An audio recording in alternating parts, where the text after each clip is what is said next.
Movie की शुरुआत में हम वेणु नाम के लड़के को देखते हैं जिसे फिल्म और नाटक देखने का बहुत शौक है।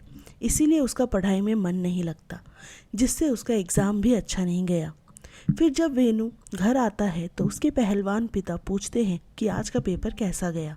तो वेणु कहता है कि बहुत अच्छा, लेकिन तभी वहाँ से उसके क्लास की लड़की गुजर रही थी, जिससे वेणु के पापा क्वेश्चन पेपर मांगते हैं और सारे क्वेश्चन पूछने लगते हैं। पर वेणु को तो एक भी जवाब नहीं आता था, इसीलिए उसकी जमकर कुटाई होती है। तभी हम एक कैब ड्राइवर और एक आदमी को देखते हैं और यहाँ हम समझ पाते हैं कि ये आदमी कोई और नहीं बल्कि वेणु है, जो कि कैब ड्राइवर को अपनी स्टोरी सुना रहा था। यहाँ ड्राइवर वेणु से पूछता है कि आप ढूंढने किसे आए हैं। तो वेणु बताता है कि उसका एक दोस्त है मुरली, जिसे उसने हर जगह ढूंढा पर उसका कहीं भी पता नहीं चला, लेकिन हाल ही में मुझे किसी ने मुरली के बारे में बताया है और मैं अब उसके पास ही जा रहा हूँ। फिर ड्राइवर पूछता है कि यह मुरली ज़रूर आपका बहुत ख़ास होगा जो आप उसे इतनी दूर ढूंढने आ गए। तब वेणु उसे बताना शुरू करता है और कहानी पास्ट में 50 साल पहले जाती है, जब वेणु के गांव में एक नाटक हो रहा था और वेणु उनसे जाकर कहता है कि मुझे यहाँ कोई काम दे दीजिए। अब ये लोग वेणु के पिताजी को जानते थे, इसीलिए वेणु को यहाँ इनकी टीम में शामिल कर लिया जाता है। इसके बाद हम इस नाटक के डायरेक्टर शेखर को देखते हैं, जिसको एक लेटर मिलता है और उसे देखकर शेखर भड़क जाता है। असल में ये लेटर नाटक के हीरो ने भेजा था कि वो आज ये नाटक करने नहीं आ पाएगा। तो शेखर ने सारी अरेंजमेंट कर ली थी और गांव वाले भी जल्द ही नाटक देखने आने वाले थे। तब शेखर अपने एक आदमी को मेन रोल दे देता है और कहता है कि तुम कोई भी डायलॉग मत बोलना, हम उसे गाने और धुन से कवर कर देंगे। फिर शेखर के पास वेणु आता है कि सर मुझे भी कोई काम बताइए, जिस पर शेखर उसे किसी साहब के घर से एक मुरली नाम के बहुत ही टैलेंटेड सिंगर को अपने साथ लाने के लिए कहता है, जो गाने के साथ साथ म्यूज़िक में भी माहिर है। तब वेणु भी निकल जाता है मुरली को लाने के लिए, जो कि साहिब के घर में पूरी महफिल लगाकर बैठा था। फिर वहाँ जैसे ही वेणु पहुंचकर मुरली को अपने साथ चलने के लिए कहता है, तो मुरली उस समय शराब पी रहा था, इसीलिए वह आने से ही मना कर देता है। जिस पर वेणु उसे झूठ कहता है कि हमारे नाटक को देखने के लिए एक बड़े म्यूजिशियन भी आने वाले हैं। अब ये सुनते ही मुरली सीरियस हो जाता है और उसके साथ चलने के लिए मान जाता है। फिर मुरली साहिब से गाड़ी की चाबी मांगता है और बहुत ही तेज़ी से ये लोग सही समय पर नाटक वाली जगह पर पहुंच जाते हैं। हालांकि इस बीच इतनी तेज़ गाड़ी में बैठकर वेणु की हालत ख़राब हो गई थी। अब यहाँ शेखर मुरली से कहता है कि आज का पूरा नाटक तुम्हारे गाने पर ही डिपेंड करता है, क्योंकि हमारा हीरो भाग गया है। फिर जब नाटक शुरू होता है तो यह मुरली अपने म्यूज़िक से लोगों को नाटक से जोड़ लेता है और वेणु देखता है कि मुरली को तो कई सारे म्यूज़िक इंस्ट्रूमेंट बजाने आते हैं और आज मुरली के म्यूज़िक के कारण यह नाटक लोगों को और भी ज़्यादा पसंद आ गया था। इसके बाद वेणु मुरली को उसके गांव छोड़ने जाता है और रास्ते में दोनों खूब सारी बातें करते हैं, जहां वेणु मुरली से कहता है कि तुम्हें मद्रास जाना चाहिए फिल्म में काम करने के लिए, क्योंकि तुम कितना अच्छा गाना बनाते हो और धुन भी अच्छी बजाते हो। पर मुरली कहता है कि नहीं, मुझे तो यहीं पर सुकून मिलता है, मैं भला दूसरों के लिए गाना क्यों बनाऊं, मैं तो सिर्फ अपने लिए गाने बनाता हूँ। यहाँ मुरली वेणु को अपने एक रिकॉर्डर भी दिखाता है, जिसमें वह अपनी सारी धुन को रिकॉर्ड करके रखा करता था। खैर, अब वेणु मुरली को छोड़कर चला जाता है। फिर कुछ दिनों बाद जब वेणु कॉलेज में पढ़ने लगता है तो एक बार फिर से वो मुरली से मिला और यहाँ मुरली ने भी उसे पहचान लिया, जिसके बाद ये दोनों कहानियों और कविताओं के बारे में बात करने लगे। अभी मुरली उसे बताता है कि मेरे फेवरेट राइटर की न्यू बुक शायद इस कॉलेज में आई है, इसीलिए मैं वो लेने आया हूँ। तब वेणु जल्दी से वो बुक लाइब्रेरी से लेने जाता है, पर वहाँ का लाइब्रेरियन बताता है कि उस एडिशन की एक ही बुक आई है जो फर्स्ट ईयर की एनी ले गई। फिर वेणु यह बात मुरली को बताता है और मुरली एनी को ढूंढता हुआ खुद ही उसके क्लास के बाहर पहुंच जाता है। अब जैसे ही वो एनी को देखता है तो उसे एनी बहुत पसंद आती है। हालांकि फिर वो इशारों से एनी से उस राइटर की बुक मांगता है, पर एनी को कुछ भी समझ नहीं आता। तब मुरली एक नोटबुक में लिखकर उसे देता है कि मुझे वह बुक पढ़नी है। फिर एनी उसमें लिखती है कि आज रात को मैं वह बुक पूरी ख़त्म कर लूँगी और कल तुम्हें यह बुक पक्का मिल जाएगी। इस पर मुरली उसे फिर से एक नोट भेजता है कि क्या आप रात को 8 बजे तक वह बुक पढ़ लोगी, मैं आपके घर से ले जाऊंगा।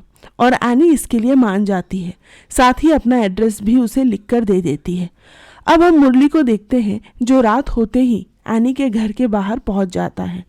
फिर वहां एनी आकर उसे बुक दे देती है। इस दौरान इन दोनों की बातें भी होती है और हम समझ पाते हैं कि एनी भी कहीं ना कहीं मुरली से इम्प्रेस हो गई है। अब अगले दिन से मुरली रोज़ाना वेनू से मिलने के बहाने उसके कॉलेज जाता है और धीरे धीरे एनी के क्लोज आ जाता है।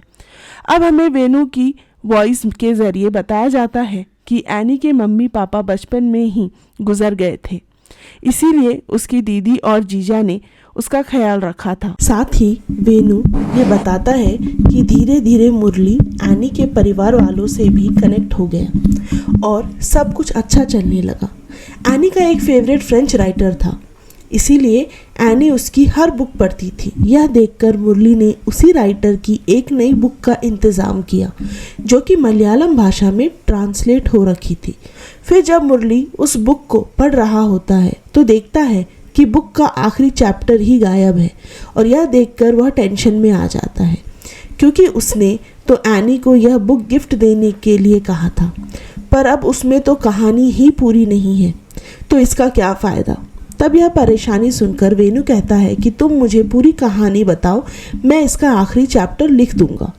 जो सुनकर मुरली को तो विश्वास नहीं होता, लेकिन वेनू एक ही रात में उसकी अच्छी सी एंडिंग लिख देता है जो कि मुरली को बहुत पसंद आती है और वेनू से कहता है कि तुम्हें तो फिल्म के लिए कहानी लिखनी चाहिए, पर वेनू कहता है कि मैं यहीं पर खुश हूँ।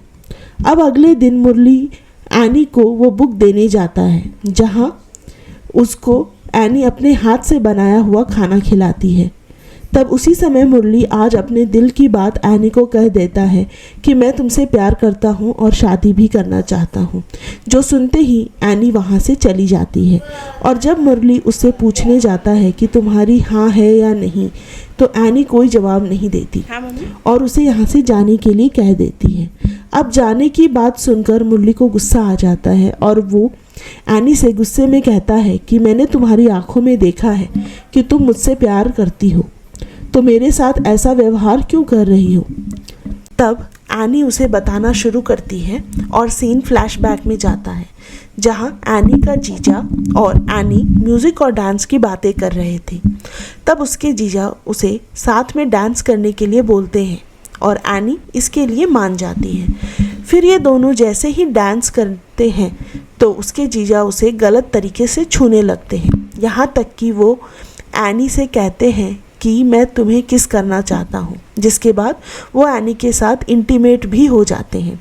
अब ये जानकर मुरली के तो होश उड़ जाते हैं और वो एनी से सवाल जवाब करने लगता है, जिस पर एनी उसे यहाँ से निकल जाने को कहती है और वो वहाँ से गुस्से में चले जाता है। इसके बाद कहानी प्रेजेंट में आती है और वेनू बताता है कि उस दिन के बाद मुरली कहीं चला गया और मैंने उसे हर जगह ढूंढा, पर किसी को भी उसके बारे में पता नहीं था।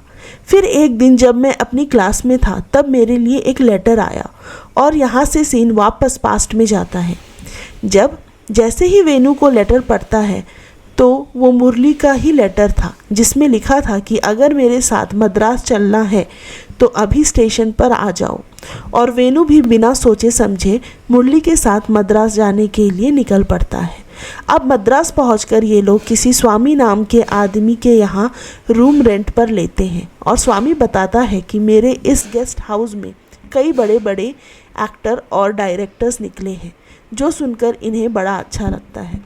अब ये दोनों रूम पर अपना सामान रखते हैं और निकल जाते हैं मद्रास घूमने। और फिर अगले दिन से ये अपने लिए काम ढूंढना शुरू कर देते हैं। यहाँ वेणु को राइटर का काम चाहिए था और मुरली को म्यूजिशियन का, पर बड़े बड़े प्रोड्यूसर्स के पास जाकर भी इन्हें कोई काम नहीं दे रहा था। अब ऐसे करके इन्हें 1 महीना हो जाता है पर कोई भी काम इन्हें नहीं मिलता है। फिर एक दिन वेणु एक मूवी की शूट पर जाता है और प्रोड्यूसर से कहता है कि सर आप मुझे बस काम दे दीजिए, मैं कोई भी काम फ्री में कर लूँगा।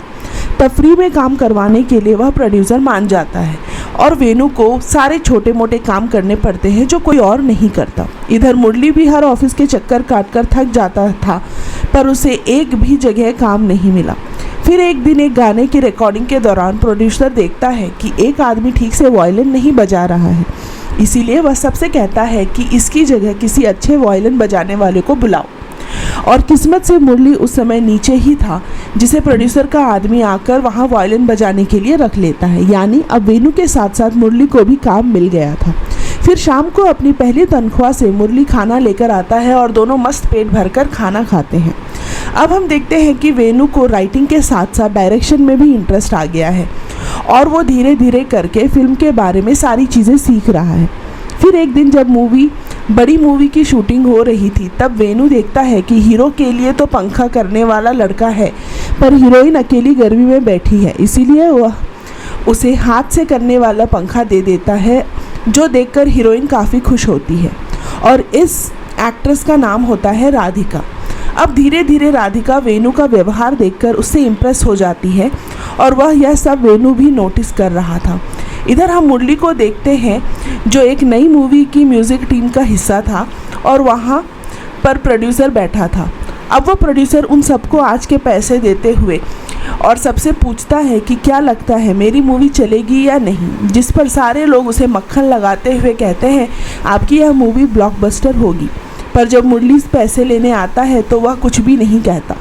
हालांकि मुरली थोड़ी ही देर में प्रोड्यूसर से मिलने वॉशरूम चला जाता है और वहाँ उससे बताता है कि तुम्हारी यह फिल्म बहुत बुरी तरह पिटेगी। यह सुनकर प्रोड्यूसर को गुस्सा आता है और वह कहता है कि मैंने इसमें काफ़ी सारा पैसा लगा दिया है, यहाँ तक कि इसमें इतना बड़ा सुपरस्टार भी है, तो तुम कैसे कह सकते हो कि ये फ्लॉप हो जाएगी। जिस पर मुरली कहता है क्योंकि इस मूवी में कहानी अच्छी नहीं है, अगर आप चाहे तो मेरे पास एक बढ़िया डायरेक्टर है जिसके पास कहानी भी है। अब यहाँ इन दोनों में शर्त लग जाती है कि अगर ये फिल्म हिट हो गई तो मुरली अपनी मूंछ कटवाएगा और अगर यह फ्लॉप हो गई तो प्रोड्यूसर अपनी आधी मूंछ कटवा देगा और उसके डायरेक्टर से भी मिलेगा। इसके बाद हम राधिका को देखते हैं जिसकी मूवी की शूटिंग ख़त्म हो गई है।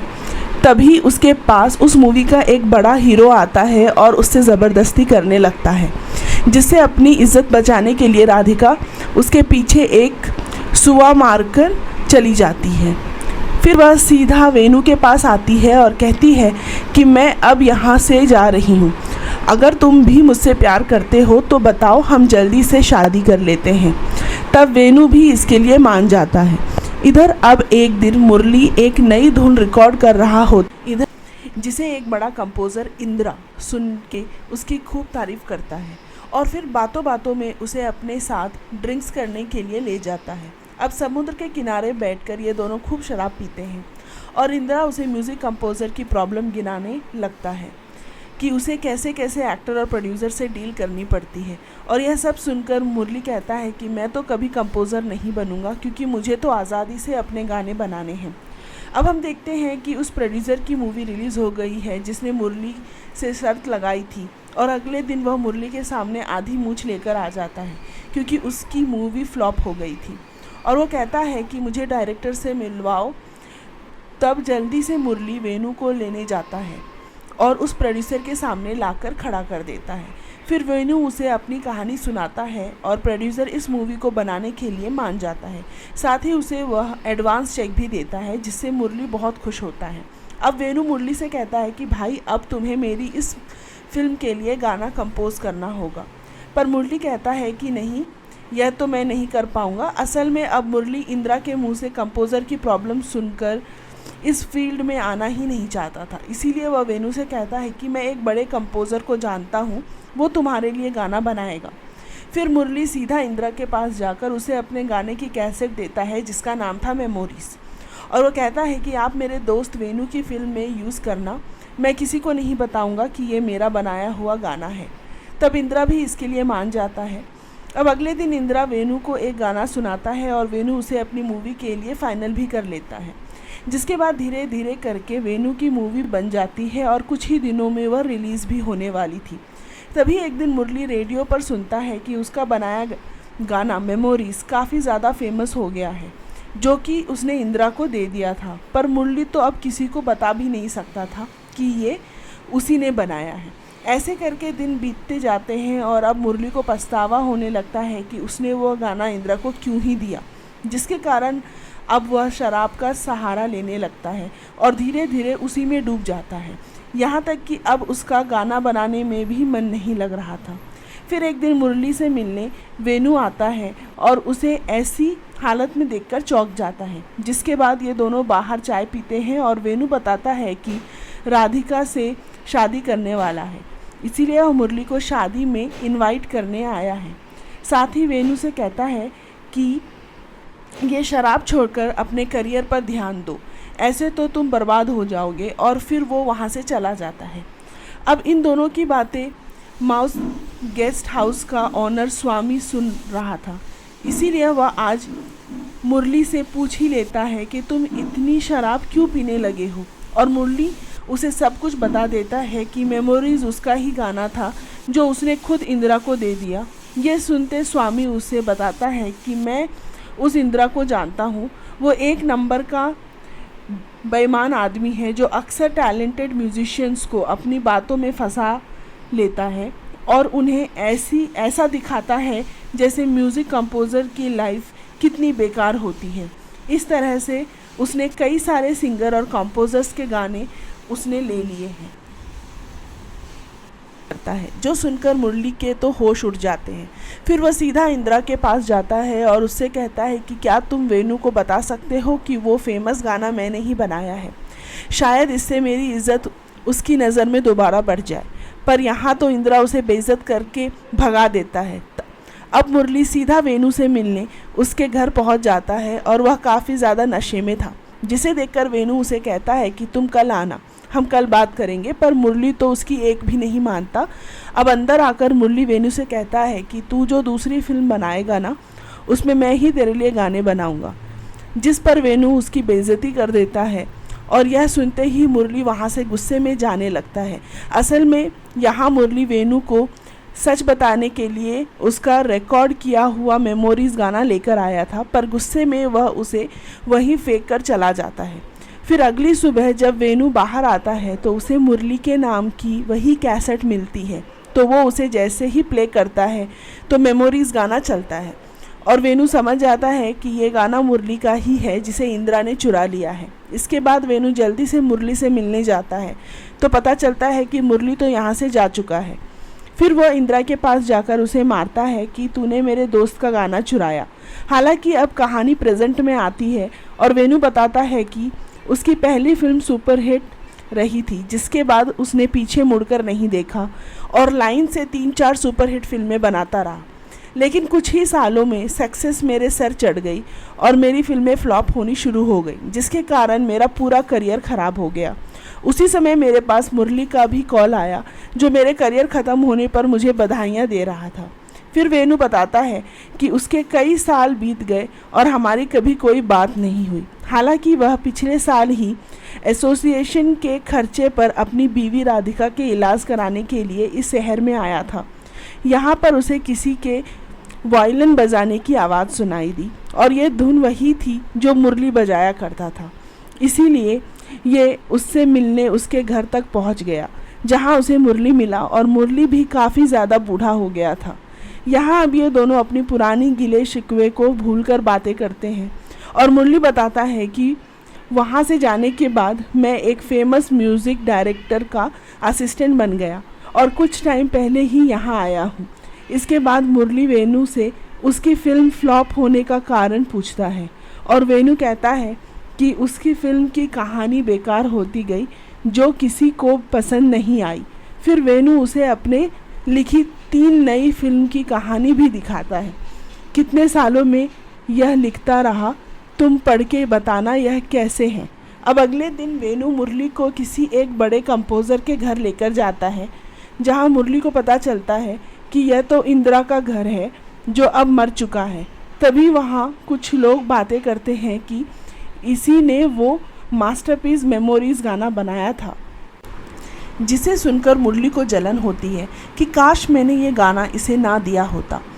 अब जैसे ही ये दोनों यहाँ से जाने लगते हैं, तब वेणु से प्रदीप नाम का लड़का मिलता है, जो कि कई फिल्मों में असिस्टेंट डायरेक्टर का काम कर चुका है। और वह वेणु की फ़िल्म की खूब तारीफ़ करता है कि आपकी फ़िल्म से आज भी मेरे जैसे राइटर और डायरेक्टर सीखते हैं।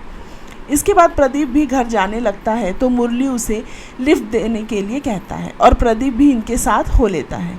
अब रास्ते में मुरली वेणु की लिखी हुई एक मूवी की कहानी प्रदीप को दिखाता है, जो कि मुरली को भी पसंद आई थी, और वह कहता है कि इसे पढ़ के बताना कि आज के टाइम में यह मूवी बनाए तो कैसी रहेगी। फिर शाम को प्रदीप इन्हें बताता है कि मूवी में थोड़े बहुत चेंजेस करने पड़ेंगे, लेकिन यह कहानी बहुत ज़बरदस्त है। इसी के बाद ये तीनों मिलकर इस मूवी को और भी अच्छे से लिखने में लग जाते हैं। फिर कुछ ही दिनों के बाद प्रदीप इनकी मीटिंग एक अमीर आदमी राहुल से फिक्स करवाता है, जो कि किसी अच्छी मूवी में पैसे लगाने के लिए तैयार था। अब इनकी मीटिंग के बाद राहुल इस मूवी के लिए हाँ कर देता है और यह मूवी बनना शुरू हो जाती है, जहाँ यह सब मिलकर काफ़ी मेहनत करते हैं और प्रदीप का क्रू भी इसमें शामिल था। तभी एक दिन ये लोग न्यूज़ में देखते हैं कि राहुल के ऑफिस में रेड पड़ गई है, जिसके कारण उसका सारा पैसा जब्त हो चुका है। असल में राहुल 2 नंबर का काम करता था, इसीलिए वह मूवी में पैसा लगा रहा था ताकि उसके पैसे वाइट हो पाएँ। अब यह कांड होने के कारण इनकी फिल्म यहीं पर रुक जाती है और सब निराश होकर अपने अपने घर चले जाते हैं। फिर कुछ समय बीतता है और एक दिन जब मुरली अकेले में वायलिन बजा रहा था, तब उसे एनी देख लेती है और उसे मिलने आती है। जैसे ही मुरली देखता है वह दंग हो जाता है। अब एनी और मुरली काफ़ी बातें करते हैं और बातों बातों में एनी बताती है कि उसकी शादी एक मूवी डिस्ट्रीब्यूटर से हुई है और उसकी 2 बेटियां हैं। फिर मुरली भी अपने बारे में बताता है और कहता है कि इस समय हम भी एक मूवी बना रहे थे, पर प्रोड्यूसर ना होने के कारण मूवी रुक गई। जिसके अगले ही दिन एनी अपने हस्बैंड जॉन से कहकर मुरली की एक प्रोड्यूसर से मीटिंग फिक्स करा देती है, जो सुनकर मुरली काफ़ी खुश होता है और वेणु को भी बुला लेता है। अब यहाँ पर जो प्रोड्यूसर आता है उसके बारे में पता चलता है कि यह तो उसी प्रोड्यूसर का बेटा है जिसने वेणु की पहली फिल्म प्रोड्यूस की थी। अब जॉन उनकी स्टोरी सुनता है और यह मूवी बनाने के लिए मान जाता है और वह यह शर्त रखता है कि मैं पैसा तभी लगाऊंगा जब इस मूवी में एक बड़ा एक्टर होगा, तभी मेरा पैसा रिकवर हो पाएगा। सभी इस शर्त को मान लेते हैं और यहाँ पर डील हो जाती है। अब शुरू होता है एक बड़े एक्टर को इस मिशन में साइन करने का मिशन, पर कोई भी एक्टर इनकी मूवी में काम करने के लिए रेडी नहीं था। तब प्रदीप का दोस्त संजय कहता है कि एक एक्टर है जिसकी पहली फिल्म तो हिट गई, बट उसके बाद 7 फिल्में फ्लॉप हुई, जिसकी वजह से अब उसे कोई भी फिल्म नहीं मिल रही है। हम उसे इस मूवी में ले सकते हैं। जॉन इसके लिए मान जाता है। अगले दिन ही संजय पहुंच जाता है नितिन के पास। तब यह नितिन पहले तो काफ़ी एटीट्यूड दिखाता है कि जैसे उसके पास फिल्मों की कमी नहीं है, पर थोड़ी देर में वह इसके लिए मान जाता है। फिर अगले ही दिन से मूवी की शूटिंग शुरू होने का समय आता है और यहाँ जब नितिन पहुँचता है तो वो डायरेक्टर को देखकर शॉक में हो जाता है कि यह बुढ़ा क्या फिल्म बनाएगा। पर प्रदीप कहता है कि तुम इनकी फिल्मों के बारे में पता करना, तुम्हारे होश उड़ जाएंगे। अब वेणु जाकर नितिन को सीन समझाता है, पर नितिन उसकी बात पर ज़रा भी ध्यान नहीं देता। फिर शूटिंग शुरू होती है और यहाँ माइक पर जैसे ही वेणु सबको बताता जाता है, सब वैसा ही करते हैं और यह पहला सीन ही काफ़ी अच्छा शूट होता है, जो कि देखकर नितिन को विश्वास नहीं होता कि पहली बार में इतना अच्छा सीन हो गया। यह सब देखकर नितिन भी मान जाता है कि वेणु है तो टैलेंटेड, जो शायद मेरी यह फिल्म सुपरहिट बनवा सकता है। अब नितिन वैसे ही एक्ट करने लगता है जैसे जैसे वेणु बताता है और मूवी का काम काफ़ी ज़ोरों शोरों से चलने लगता है। लेकिन तभी एक दिन इन्हें पता चलता है कि जयन को अटैक आया है और उनकी फाइनेंशियल कंडीशन भी अच्छी नहीं रही क्योंकि उसकी एक कंपनी लॉस में जा चुकी है। यह सब जानने के बाद ये लोग समझ जाते हैं कि अब हमारी फिल्म फिर से बंद हो गई। अब प्रेजेंट में ड्राइवर वेनू से पूछता है कि सर फिल्म बनी या नहीं, तो वेनू कहता है कि हमें तो लगा कि फ़िल्म अब कभी नहीं बनेगी, पर एक दिन नितिन ने शराब के नशे में कुछ ऐसा कर दिया जिसके बाद कहानी फिर से पास्ट में जाती है, जहां फिल्म के बंद होने से नितिन काफ़ी ज़्यादा गुस्से में था और शराब के नशे में नेपोटिज़म वगैरह पर काफ़ी कुछ बोल देता है, जो कि उसके साथ वाले रिकॉर्ड करके अपलोड कर देते हैं। फिर अगले दिन नितिन को पता चलता है कि उसकी तो वीडियो वायरल हो गई है और अब लोग नितिन की इस बात से सहमत हैं कि बाहरी लोगों को फिल्म में काम मिलना चाहिए, जिसके बाद नितिन की पॉपुलैरिटी दोबारा से बढ़ गई और उसकी इस फिल्म को बनाने की डिमांड होने लगी। फिर जैसे ही जॉन ठीक हुआ उसे हर तरफ से फ़ोन आने लगे इस मूवी के राइट्स खरीदने के लिए। तब इससे जैन ने काफ़ी मोटा पैसा बनाया और बची हुई मूवी की शूटिंग भी पूरी हो गई। अब एक दिन जब वेनू मुरली से मिलने जाता है तो पता चलता है कि मुरली तो यहाँ से जा चुका है और उसने इस पूरी मूवी के सॉन्ग्स और म्यूज़िक सब कुछ एक फ़ाइल में रेडी कर रखा है, जो कि एक लड़का वेनू को देता है। तब कंपोज़र वेनू से बताता है कि यह मुरली कितना जीनियस म्यूजिशियन है जिसने हर सीन के हिसाब से म्यूज़िक बनाया है। अब प्रेजेंट में वेनू ड्राइवर को बताता है कि आज वह फिल्म रिलीज़ हो गई है, इसीलिए तो मैं अपने दोस्त मुरली को ढूंढने आया हूँ ताकि उसके साथ बैठकर मूवी देख सकूँ। इधर हम थिएटर में देखते हैं कि मूवी की शुरुआत में लोग ज़्यादा रिएक्शन नहीं देते और यह सब देखकर उनके बीच बैठा नितिन डर रहा था और उसे लग रहा था कि यह फिल्म फ्लॉप हो गई।